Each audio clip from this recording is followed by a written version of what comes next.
Hello everyone, welcome to this video in our CryptoPlanet University series. Today we're going to be talking about what is a cryptocurrency. So that's the goal of this video, for you to learn what a cryptocurrency really is. So what is it? A cryptocurrency is a digital asset that is designed to be used as a medium of exchange. It uses cryptography to secure transactions. Most cryptocurrencies are decentralized and require consensus to make any changes, like the creation of additional units of the currency. Unlike fiat currency, those that own the currency can control how it works through consensus. And what I mean by that is that you have complete control over what goes on with the currency, unlike how if you own a dollar or if you own a euro, your government can decide what to do with it. They can decide to print more of it. They can decide to get rid of some of it. So you kind of have a say in what goes on with your currency, and it won't just be produced nonstop in a way that causes hyperinflation. What makes cryptocurrencies preferable to fiat currencies? They're secure, you have complete control of your assets, and counterfeiting is virtually impossible. Scarcity. They cannot be printed at the whim of a central authority. They are programmable. Highly portable. How else could someone fit $1 billion in their pocket? And what I mean by that is you can have any amount of value in your cryptocurrency wallet, in your phone, sitting in your pocket, or sitting on your laptop, in your backpack, or just sitting right in front of you. Unlike $1 billion worth of gold, you can't just carry that around with you, or $1 billion worth of cash. That's very heavy. Another preference of cryptocurrency is that there's no middlemen. So there's no large fees for transactions. Like if you're trying to transfer money through Western Union or MoneyGram, for example, you're going to pay a large fee, and it's going to take time to get it to your recipient. It may even take 24 to 48 hours usually. Same thing with a bank transfer. When you're wiring money, you're going to pay a large fee, and it's going to take time for it to get there. So why use cryptocurrency? It's fast, it's safe, and it's cheap. Transactions can be 2 to 10 seconds with certain cryptocurrencies like Ripple or Apollo, for example. Transactions can be completely private and anonymous if necessary. A common misconception is that Bitcoin is completely anonymous, and that's not true. Recently, they were able to find a human trafficking sex ring through tracing where the Bitcoin transactions were coming from and who they were going to. Some completely anonymous cryptocurrencies would be Monero. You could also be anonymous with Apollo, and there are definitely more.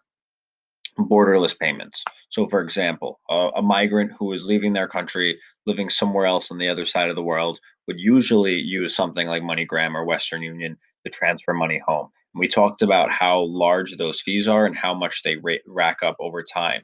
So, this completely dissolves the need for a middleman like that, because these payments are completely borderless. You don't have to wait for them to go through 24 to 48 hours of someone looking over them like a middleman.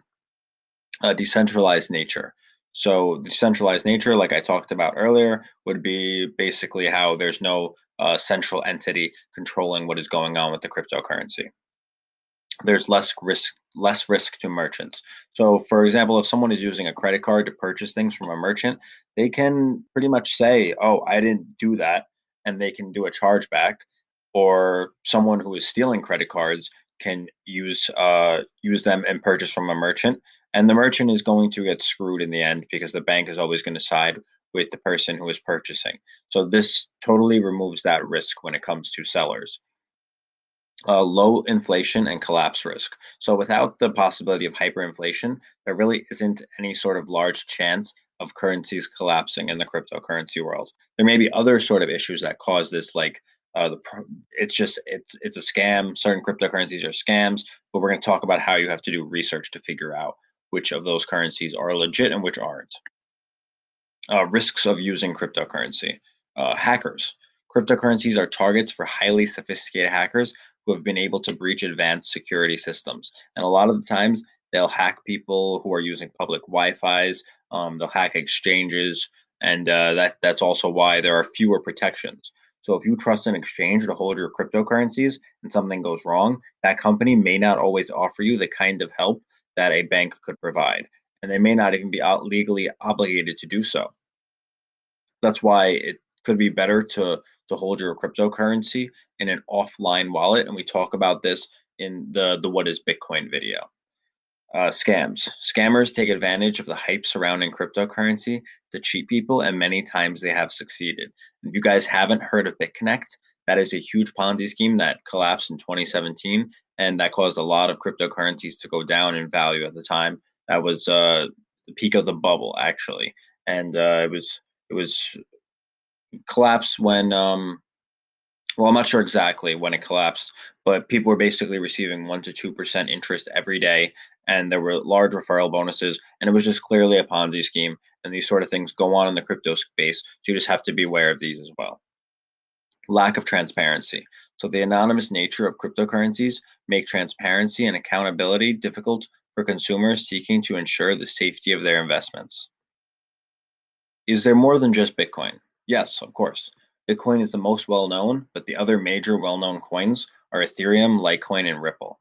In total, there are 3,000 plus different cryptocurrencies, and in order to know which ones are actually good investments, you must do a lot of research. And like I said before, a lot of them are scams.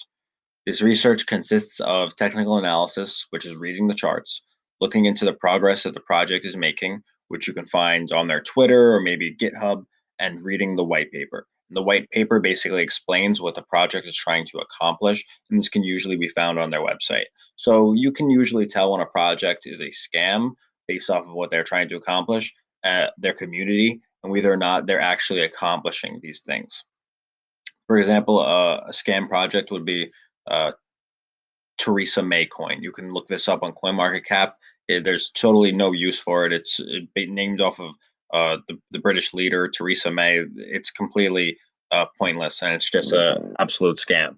The research that consists of technical analysis, you guys could actually learn about that in our trading course, which teaches all about technical analysis. So who can benefit from cryptocurrencies? Those in economies with failing fiat currencies experiencing hyperinflation. During the 2017 bull run, it was much more profitable for Venezuelans to hold Bitcoin rather than their own currencies.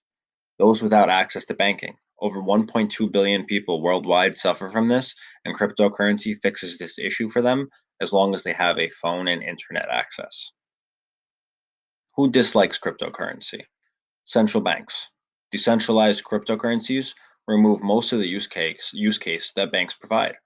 Banks don't want to be shut down or lose control of people's money. It's what gives them power and influence. Governments. A major part of a government's control is in the currency that it issues. It can easily tax them and keep track of what people are doing with them. It even makes people reliant on them. If there is a major shift to cryptocurrency from fiat, there would be a huge decrease in value with paper currencies. Governments who create these currencies will be heavily affected and threatened by this. And when this does happen, I wouldn't be surprised at all to see some sort of institutional and government race to purchase as much cryptocurrency as possible. Can I earn cryptocurrency? Yes, you can. And how you can do that is through proof of work and proof of stake. Cryptocurrencies that rely on proof of work algorithms can be created through mining. With a powerful enough computer, you can mine cryptocurrencies yourself. And one of these cryptocurrencies would be Bitcoin. You can mine Bitcoin with a mining rig. This can be purchased on Amazon and other places online. These are actually expensive as well. Certain cryptocurrencies rely on proof of stake. This means that if you hold the cryptocurrency, you can help run the network by staking your digital assets. There's no risk of losing your assets, and you can receive nice payouts for doing this. An example of a proof of stake coin that I am invested in is ARK, and I receive weekly dividends for holding this coin. And I get paid out in ARK tokens. A conclusion: you should do research into any cryptocurrency investment that you plan on making. You should read the white papers and figure out if there is an actual use case.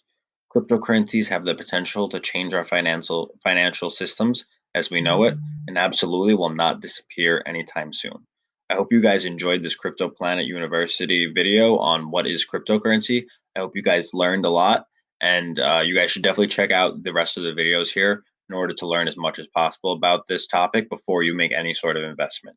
And if you're looking to trade at all, you should definitely check out our trading course, which is very detailed. There's probably 6+ hours of content and 100 plus pages of study sheets and worksheets.